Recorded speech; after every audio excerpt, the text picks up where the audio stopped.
With just 2 months to go until the Iowa caucuses, the first state to vote in the presidential race, there are some signs of trouble for Governor Jeb Bush, who is well behind the pack and in 5th place in the latest national poll. This despite a multi-million-dollar ad blitz from a super PAC supporting the governor's campaign. Moments ago, I sat down with Governor Bush, Republican presidential candidate and former Florida governor. I asked him if donors are worried about his poll numbers. We're making good, steady progress in the early states. We have, I think, the best organization in the 4 February states, and I'm working hard, and we're making good, steady progress. Polls are irrelevant this time of the election cycle.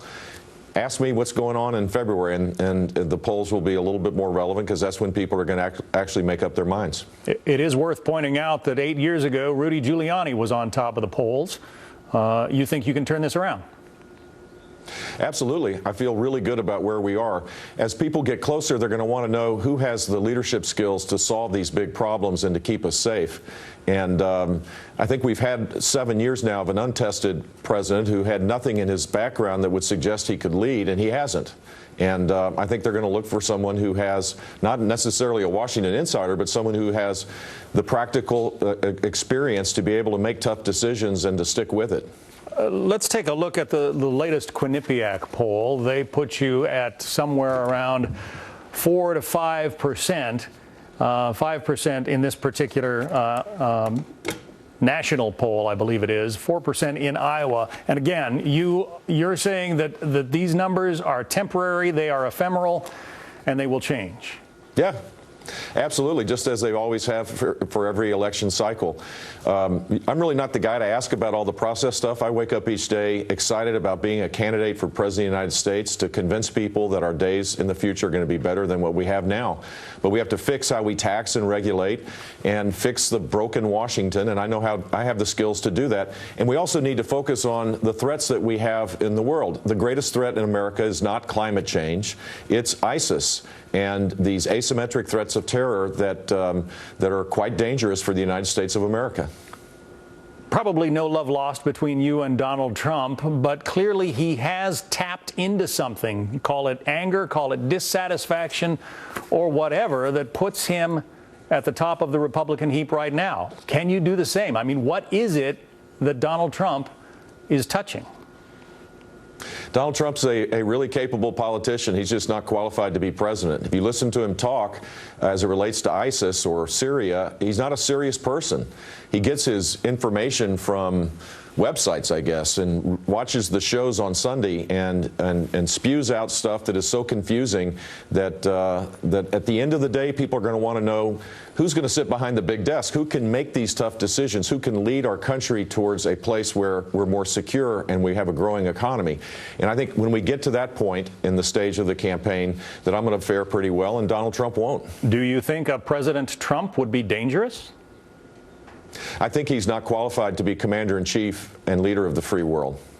You have a new ad out featuring several Medal of Honor recipients, many of whom I've had the privilege and honor to meet, talking about you as the best qualified. I want to play a clip of that now.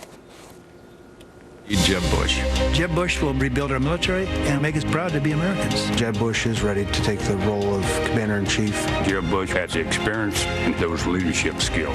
He represents the beliefs of this country.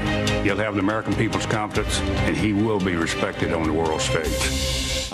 When you have men like Leo Thorsness, a Vietnam POW for more than 4 years, when you have them backing you, what does it say to the voters? Well, it says that they've made the determination that I do have the leadership skills to solve problems, to unite the country, and to keep us safe. And I'm honored to have their support, along with a lot of other veterans and a lot of people that I've sought the advice of. One of the things that's important in terms of leadership is to have intellectual curiosity and the humility to know what you don't know. It is not a sign of strength to be the loudest voice on the stage just talking.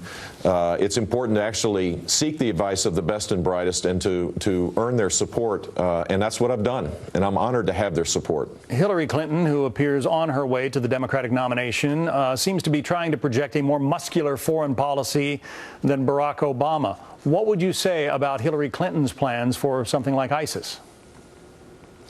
Well, I've seen she recently gave a speech, and every time she speaks about this, she modulates her views. This is all poll-driven. She is totally a focus grouped candidate, and she'll change her views whenever she thinks that the American people or the Democratic primary voters are moving away from her. We need a president that believes what they believe and can persuade people and convince people that their point of view is an informed view, and it's important to act on it. So I don't, you know, next week she'll have a different view. I just don't have any confidence that she's serious about her views on foreign policy. They've been all over the map. We know you want to get out and shake some more hands in Iowa. Thanks for being with us, Governor Jeb Bush. Thanks, John. Take care.